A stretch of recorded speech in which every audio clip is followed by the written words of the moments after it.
আসসালামু আলাইকুম প্রিয় ফুটবল ফ্যান্স, জিআর ফুটবল নিউজে আপনাকে স্বাগতম।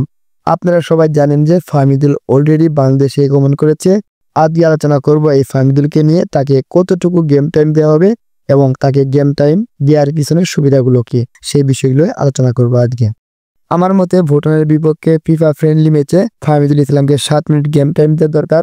7 মিনিট পর যদি কোচ দেখে সে ভালো পারফরমেন্স করে যাচ্ছে, তাহলে তাকে মাঠে রাখতে পারেন এবং কোচ যদি মনে করেন তাকে পরবর্তী ম্যাচের জন্য রিজার্ভ করা যেতে পারে, তাকে নিয়ে রিস্ক নিতে চাচ্ছে না কোচ, তাহলে তাকে ম্যাচ থেকে উঠে নিতে পারেন।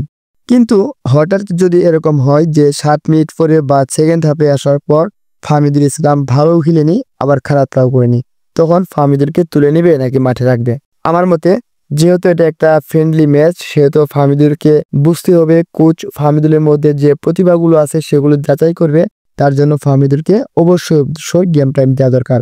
কোনো মতেই ফাহমিদুলকে হাফ টাইম কিংবা অল্প সময় গেম টাইম দেওয়া উচিত হবে না, কারণ এই প্লেয়ারগুলোর মধ্যে যে প্রতিভাগুলো আছে সেই প্রতিভাগুলো বের করে নিয়ে আসতে হবে এবং সেগুলো আমাদেরকে বুঝতে হবে সে কিভাবে খেলতে পারে, কোন সিচুয়েশনে তার মুভমেন্টটা কেমন হয়।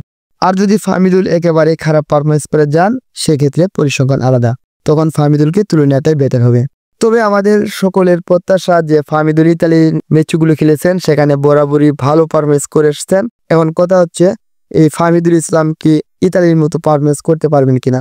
যদি তিনি বাংলাদেশের প্লেয়ারদের সাথে অ্যাডজাস্ট করতে পারেন, নিজেকে মানিয়ে নিতে পারেন, তাহলে তাকে গেম টাইম দিতেই হবে। কেননা সিঙ্গাপুরের ম্যাচে আমাদের কোনোভাবে হারা যাবে না, আমাদের অবশ্যই 3 পয়েন্ট জয় করতে হবে। কারণ এখন আমাদের ফাহমিদুল আছে, কিংবা মিচেল না থাকলেও সমিতচন্দ্র এবং হামিদ চৌধুরী আছে, তারা ফার বেটার করবেন। অবশ্যই এই ম্যাচ থেকে আমাদের জয় বের করতেই হবে। সর্বোপরি ফাহমিদুল কতটুকু গেম টাইম পাবেন বা তাকে কতটুকু খেলানোর দরকার, এটা নির্ভর করবে ফাহমিদুলের উপর। ফাহমিদুল যদি প্লেয়ার এবং ওয়েদারের সাথে নিজেকে অ্যাডজাস্ট করে মানিয়ে নিতে পারে, তাহলে ফাহমিদুলকে যতটুকু খেলতে চান, মাঠে যতক্ষণ থাকতে চান, তাকে ততক্ষণ গেম টাইম দেওয়া উচিত। আর যদি ফাহমিদুল আনইজি ফিল করেন বা তার পারফরমেন্স ভালো আসতেছে না, সেক্ষেত্রে ফাহমিদুলকে তুলে নেওয়ার চিন্তা ভাবনা করতে হবে। ফাহমিদুলের পরিসংখ্যান নিয়ে বা ফাহমিদুলের খেলার ধরন নিয়ে আমাদের কোনো ডাউট নেই। ফাহমিদুলের রক্ত মাংসে যে সিন্ডিকেট লেগে আছে তা আমাদের দূর করতে হবে। কেননা একটা প্লেয়ারকে যদি আমরা বারবার সিন্ডিকেটের কবজায় ফেলে দেই, সেই প্লেয়ার আমাদের দলের জন্য কখনো ভালো কিছু বয়ে নিয়ে আসতে পারবেন না।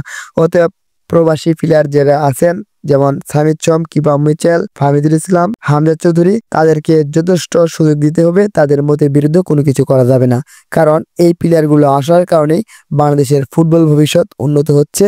যদি তারা না আসতেন, তাহলে আমরা এখনো আরো 150 বছর পিছিয়ে থাকতাম। অতএব যেহেতু এই প্রবাসীরা আসার মাধ্যমে বাংলাদেশের ফুটবলের দ্বার উন্মোচন হয়েছে, তাদের মতে আমাদের চলতে হবে। তাদের সাথে মত বিনিময় করে তারা কতটুকু গেম টাইম চান, তারা কিভাবে খেলতে চান, ফেসিলিটি এবং তাদের সুবিধা দিতে হবে। তাদের স্বাধীনতা খরণ করা যাবে না, তাদের স্বাধীনতার উপর আমাদের হস্তক্ষেপ করা যাবে না। ধন্যবাদ সবাইকে।